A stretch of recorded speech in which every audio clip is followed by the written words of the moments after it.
What's going on, guys? Welcome back to my YouTube channel and to my humble abode.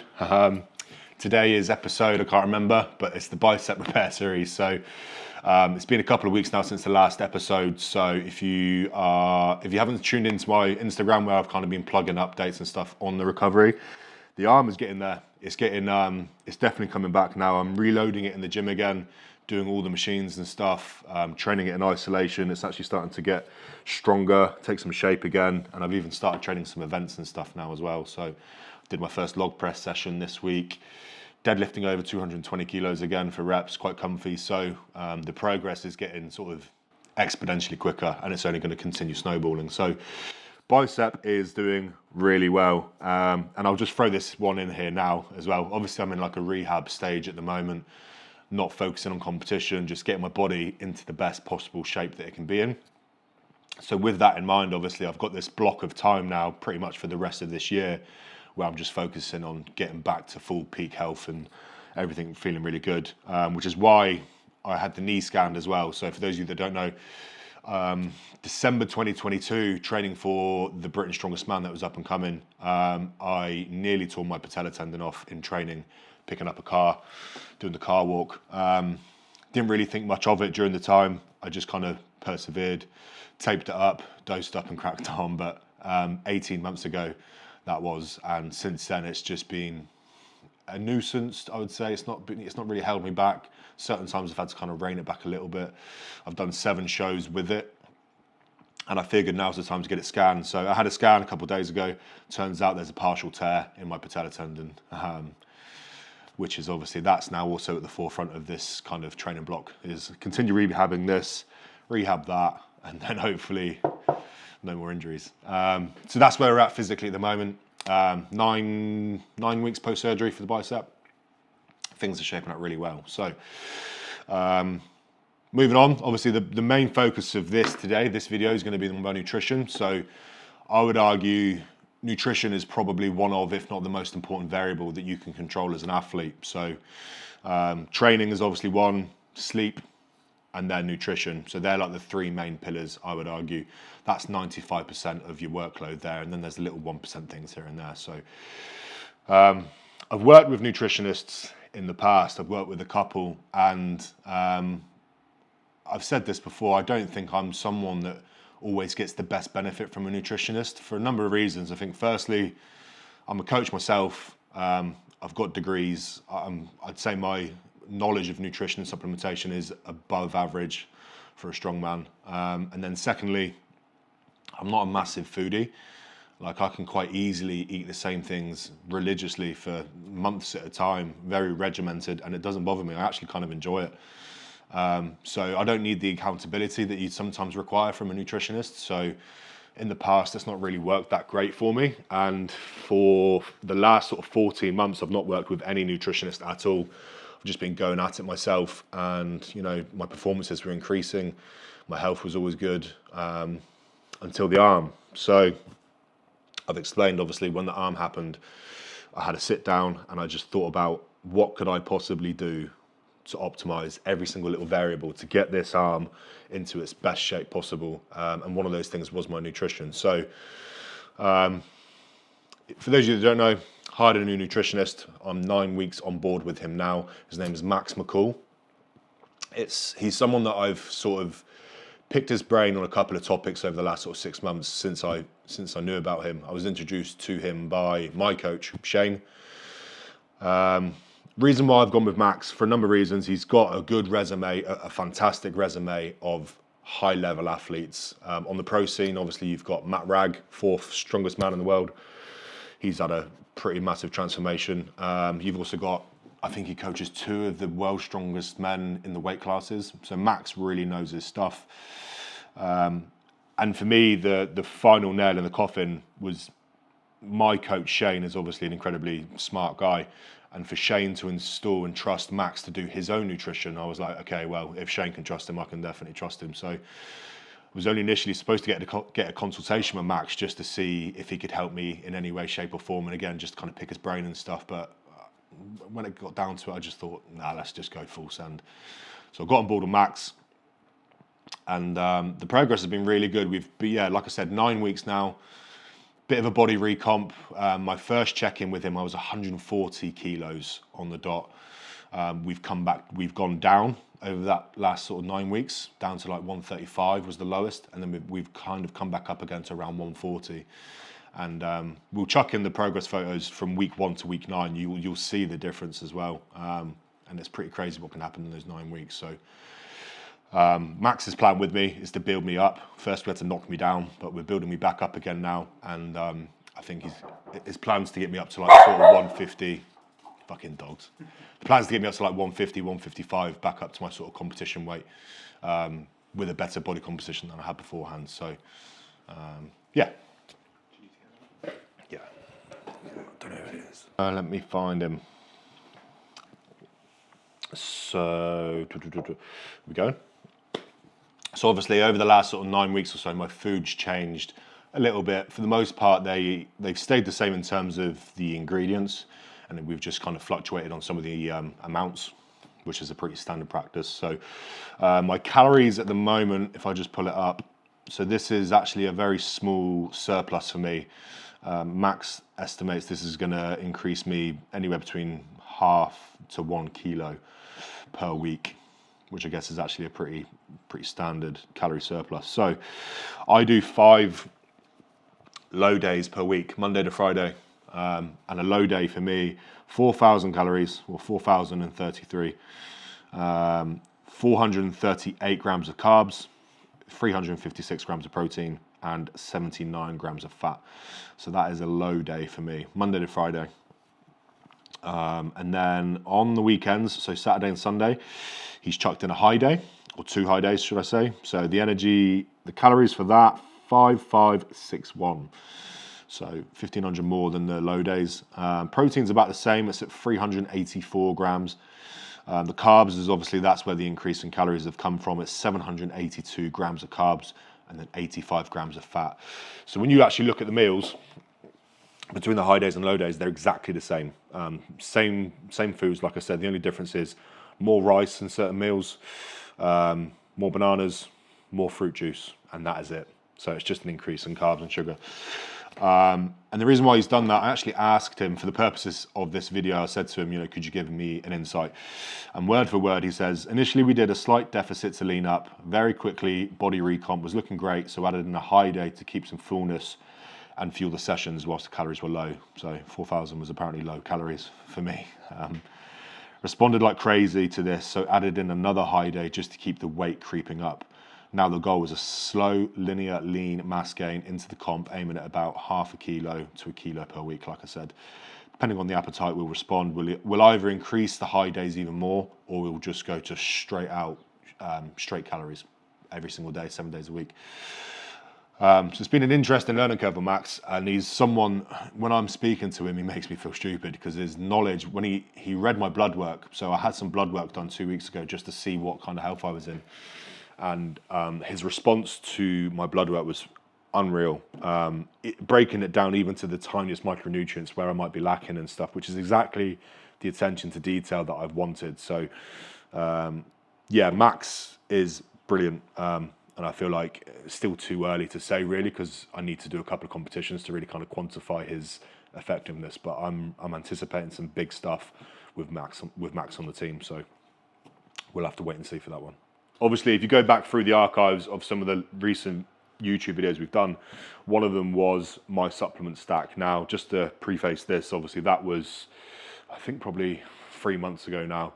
At the time, I was in comp prep and not with Max McCall as my nutritionist. Obviously, now things have changed. I'm in a rehab phase. I'm with a new nutritionist. I've recently had some blood work, so things are going to be different. So if you haven't seen that video, actually go back and watch it first, just so you can see what I mean. This is why supplementation should be kind of adaptable and should change around the individual. I don't just think you should just stick with the same stuff and hope that it works. So what I like to do is, obviously, I get blood work done every quarterly. So every 3 months, I'll get a full panel done. And then I can really see in black and white, in that little snapshot of my health, where I'm currently lacking and where I need to kind of supplement to improve those markers. So for me, generally speaking, I was in really good health. Cholesterol was pretty good, better than it's previously been.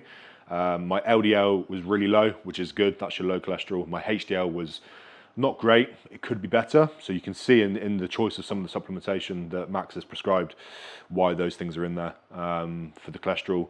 Also things like the kidney blood pressure. I'm someone that even if I didn't train, I wasn't a strong man and I didn't weigh 140, 150 kilos, I'd probably still struggle with my blood pressure monitoring. So for me, that is obviously a key one that stays in year round, and we just kind of obviously quantify it and measure it and make sure that we're doing our job. So yeah, I just want to kind of preface that I get asked quite a lot what kind of supplements I recommend and stuff. And there are obviously the core essentials, things like your creatines that you want to be taking year round because you'd be silly not to. But ultimately, when you get your blood work done, you'll get a perfect snapshot of your health. You can see exactly where, for you, it might be you lack vitamin D, you need more iron, you need, different things like that you can then supplement with those, bring those markers up, retest, and then see the effectiveness and go from there. So yeah, at the moment you can see what I'm taking. This is pretty much everything that Max has told me that I need to take.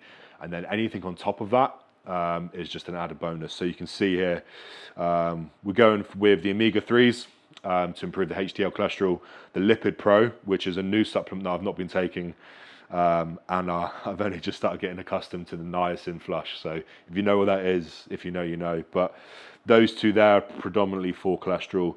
Serenato, to be honest with you, completely transparent, I don't really know what it does. I'm told to take it. 2 caps in the morning, 2 caps in the evening. So that's what I do. If I was to guess, it's again probably related to cholesterol, maybe blood pressure. Other than that, we've got obviously the RTDs. I have these every single morning. So the first thing I'll do, I'll rock up out of bed. I will go do 30 minutes of steady state cardio in the gym, and I will just grab this on the way, just because I can't be asked to stand here scooping out powders, shaking it, and then doing it. So for the convenience factor alone, these are brilliant.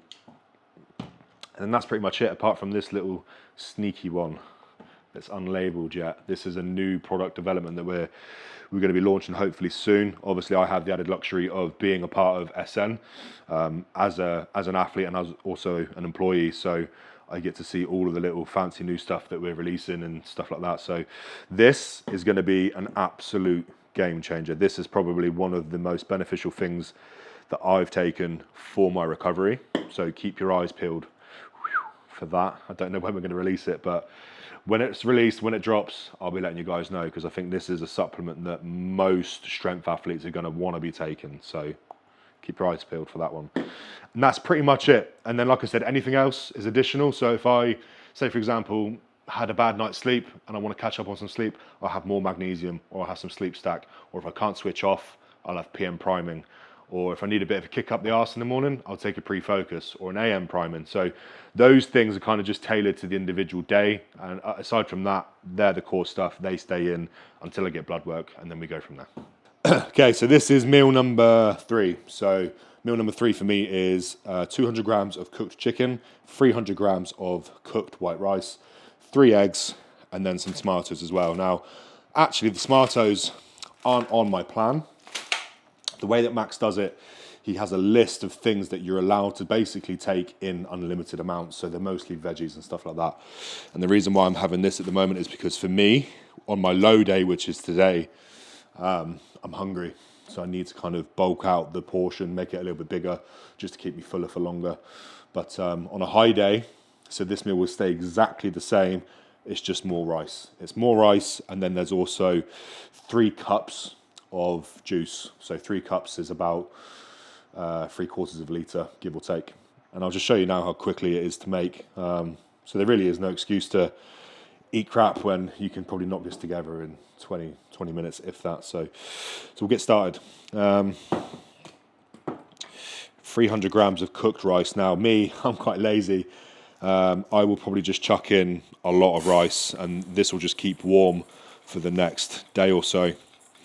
And then instead of trying to work out what 300 in cooked is in raw and all that kind of stuff, I will literally just cook up a batch, and then when it's ready for the meal, I will just then weigh it out on my plate ready to go.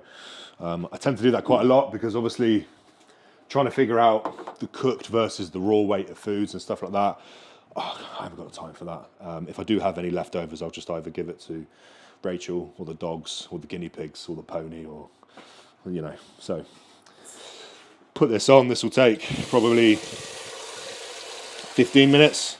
I don't really like using microwave rice, just because I think once upon a time I looked on the ingredients, and obviously for them to put it in a pack for it to keep, and then obviously for you to heat and stuff, I think they put a little bit of sunflower oil in there. Could be wrong, but I think they do. I don't even have any here to show you, but it tastes better when it's out of a rice cooker anyway, so I just cook up a huge batch every single morning. And for me, with my meal prep, every single morning, literally I got it in the routine now where wake up about 6 o'clock, first thing I'll do, come downstairs, grab a drink, straight out into the gym just to do some cardio. I'll do half an hour of low intensity steady state cardio. The reason for that is because obviously the way that Max explained it to me, high blood pressure could be symptomatic that you're just deficient in cardio. That's the good way to look at it. If you've got high blood pressure, maybe you just need to move more. So I do half an hour every single morning of zone 2 cardio. Then what I do, come back up to the house, shower, whatnot. Then I have my breakfast. Then I make my food. And I make a full day's worth of food, 5 meals. It takes me about 45 minutes. And then I'm done for the day. I'm not a massive fan of cooking up like 3 days worth of food, because then by the third day it just doesn't taste the same, doesn't taste as good. And for me to stick to a diet, for me to be consistent with my food, I want to be making sure that I'm enjoying it as much as I possibly can. So what I'll do now, same with the chicken. So I'm not going to bother trying to work out what the cooked versus the raw weight is. I would literally just, usually one large chicken breast is around 200 grams of cooked weight. And if it's slightly under, I do have a pack of pre-made chicken, just cooked chicken ready to go, that I'll just top up if I need to. Because even if it's like 190 grams, my brain won't allow me. I have to have bang on 200. So yeah, this is basically it, guys. And I also don't try and put a ton of like seasonings and stuff on my food. I quite like to just stick to, if I am using a sauce, it'll be something like a Nando's or a knockoff cheap Nando's sauce. If you actually look at it, it's not loaded with sugar, which is what you want to avoid with sauces and stuff. But I use more seasoning and less sauces generally, because that way I can kind of not add too many calories to my food. So what I'll actually do is I'll bang this in the oven. It shouldn't take too long. So I will literally just grab a tray out of the fucking magic cupboard. And then again, I don't want to add too many calories unnecessarily to the meal. So I'll use like a 1 calorie spray. So just so it stops sticking unnecessarily. So that is literally all I do. Lazy. And you'll notice I'm double wrapping it in foil because hopefully I can get away with not washing it up. Bang that in the oven, 200. That'll take probably about 20 minutes, 25 minutes. So the rice is on, chicken's on, boil the kettle. I don't know why he's got me eating chicken and eggs. I guess it's just maybe instead of adding 250 or 300 grams of chicken, we just changed the protein source. I don't know, but yeah, 3 boiled eggs with this meal, and then some baby plum tomatoes. 4 weeks ago, we had Ronnie's birthday, first birthday party. So obviously it landed on the day that I had a free day. I made sure that I was available to enjoy my son's birthday. I didn't want to just be that guy that was eating chicken and rice. So we had a little barbecue and stuff. So I had some barbecue, and then I had quite a lot of birthday cake. And then I felt rotten the next day. Even straight after, I just felt gross. Just felt sluggish and slow. So it's mad that I've been eating like this now, which is probably, I think most people would say this is quite clean for a strongman. But it makes me feel better, like day to day, mental clarity's there, digestion's spot on, and the way that I'm performing in the gym at the moment, my cardio is ridiculous, strength's coming back really nicely.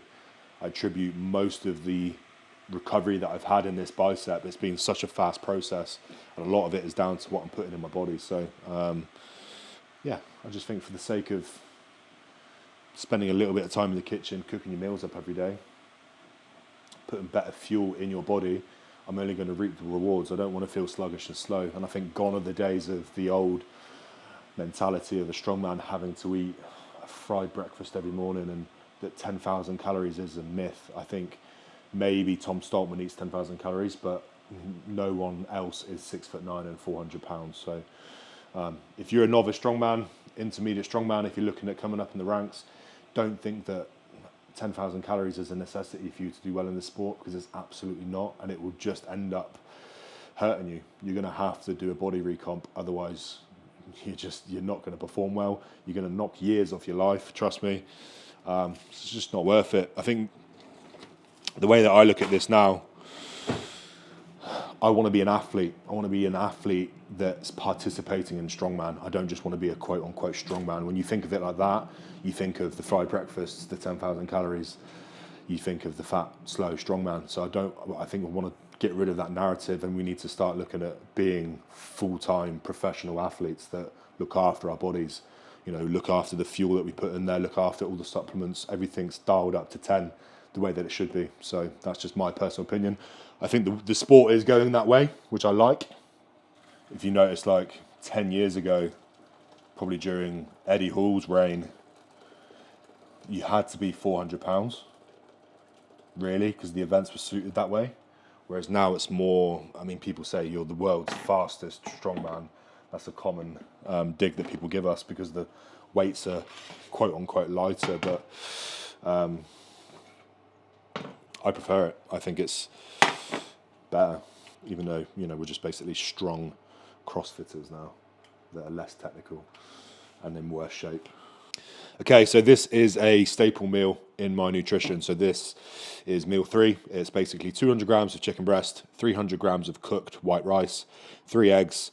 That's all the meal says on my meal plan. But then obviously, like I said, if you look on my meal plan, there's a list of fruits and veggies only that I can add to my meals just to bulk up the quantity of food, so I'm actually fuller for longer. So today is a low day. I'm quite hungry, so we've added in some baby plum tomatoes, cooked in a little bit of chili as well, just because it, you know, if I can enjoy my food, I'm going to stick to it for longer. So that's it, meal 3. And then, as I've already said as well, when this transitions to a high day, which will be tomorrow, the only difference on the plate will be an extra 200 grams of rice, with a banana, and 3 cups of juice, and then that is it. So we just fluctuate on the carbs. That's all we really need to do is, at the moment, we've got the protein covered, keeping the fats quite low, and then loads of micronutrients in there as well. So since I've been on board with Max, I haven't really sat down and ate a family dinner. You know, I have my food, they have their food. We're not eating the same meals together anymore. And I just wanted to touch on that. Obviously, I'm very fortunate that Rachel was very supportive, and she just lets me do what I need to do. Initially, she didn't really understand it initially, but then again, it was a weird time. I was stuck in a sling. I was obviously miserable.